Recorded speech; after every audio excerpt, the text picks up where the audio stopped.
आऊज़ुबिल्लाहिमिनश्शैतानिर्रजीम बिस्मिल्लाहिर्रहमानिर्रहीम अस्सलामुअलैकुम वरहमतुल्लाहि वबरकातुहू। सुबह बखैर क्लास 6, कैसे हैं आप सब। मैं उम्मीद करती हूँ आप सब खैरियत से होंगे। अल्लाह ताला आप सबको हमेशा हंसता मुस्कुराता रखे और अपनी पनाह में रखे, आमीन। तो क्लास 6 आप मुझे बताएंगे कि आपको उर्दू कहानी सुनना कैसा लगता है। बहुत मज़े की और दिलचस्प कहानियाँ होती हैं उर्दू की, तो जिसको सुनकर बहुत मज़ा आता है।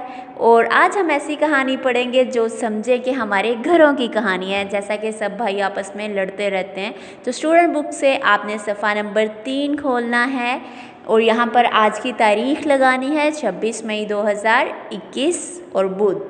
तो ये कहानी ऐसी है, ये समझे कि जैसे हम सब बहन भाई घरों में एक दूसरे के साथ लड़ते झगड़ते रहते हैं। तो मैं उम्मीद करती हूँ कि आप इस कहानी के बाद आपस में लड़ना झगड़ना बंद कर देंगे। एक किसान के 4 बेटे थे जो आपस में लड़ते रहते थे। किसान इनके लड़ाई झगड़े से बहुत परेशान था। एक दफ़ा किसान बेचारा बीमार पड़ गया। उसने अपने बेटों को बुलाया और उनसे लकड़ियों का गट्ठा लाने को कहा। गट्ठा होता है बहुत सारी लकड़ियाँ जब आपस में इकट्ठी होती हैं, एक वो मजमुआ होता है लकड़ियों का, उसको गट्ठा कहा जाता है। जब लकड़ियों का गट्ठा आ गया तो किसान ने अपने बेटों से कहा कि तुम ये लकड़ियों को तोड़ दो। यानी जो किसान है वो एक मंसूबा बनाता है।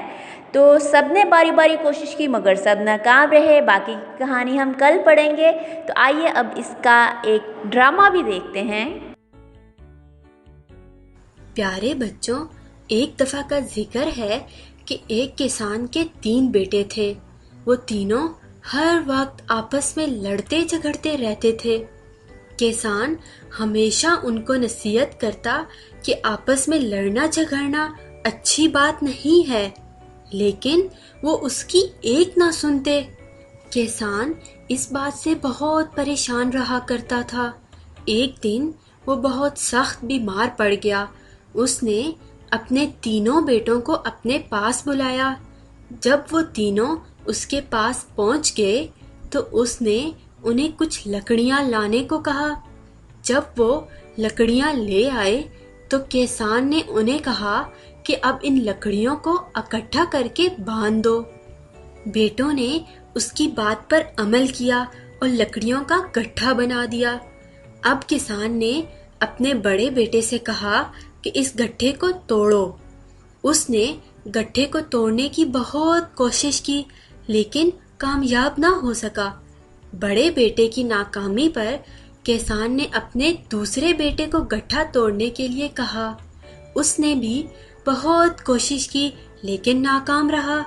उसके बाद किसान ने अपने तीसरे बेटे को गट्ठा तोड़ने के लिए कहा, लेकिन बहुत कोशिश के बावजूद वो भी ना तोड़ सका। जब कोई भी बेटा गट्ठा ना तोड़ सका तो किसान ने बेटों को गट्ठा खोलने के लिए कहा। अब उसने एक एक लकड़ी तीनों बेटों को दी और कहा, अब इसे तोड़ो। सब ने बहुत ही आसानी से लकड़ियां तोड़ दी।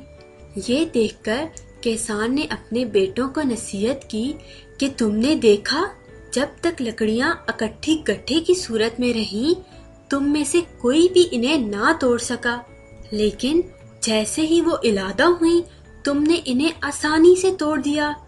इसी तरह अगर तुम लोग मिलजुल कर इकट्ठे रहोगे तो कोई भी तुम्हें नुकसान नहीं पहुंचा सकेगा, और अगर लड़ते झगड़ते रहोगे तो कोई भी आसानी से तुम्हें नुकसान पहुंचा सकता है। किसान की नसीहत का बेटों पर बहुत गहरा असर हुआ और उसके बाद उन्होंने कभी आपस में झगड़ा नहीं किया और अमन से रहने लगे। तो प्यारे बच्चों, इस कहानी से हमने क्या सीखा कि लड़ने झगड़ने से कुछ हासिल नहीं होता, बल्कि इत्तेफाक में ही बरकत है। मैं उम्मीद करती हूँ स्टूडेंट्स आप सब भी आपस में लड़ने झगड़ने की बजाय एक दूसरे के साथ इत्तेफाक से प्यार से रहेंगे। सब मेरे साथ बोल लें, इत्तेफाक में बरकत है। अल्लाह हाफिज़।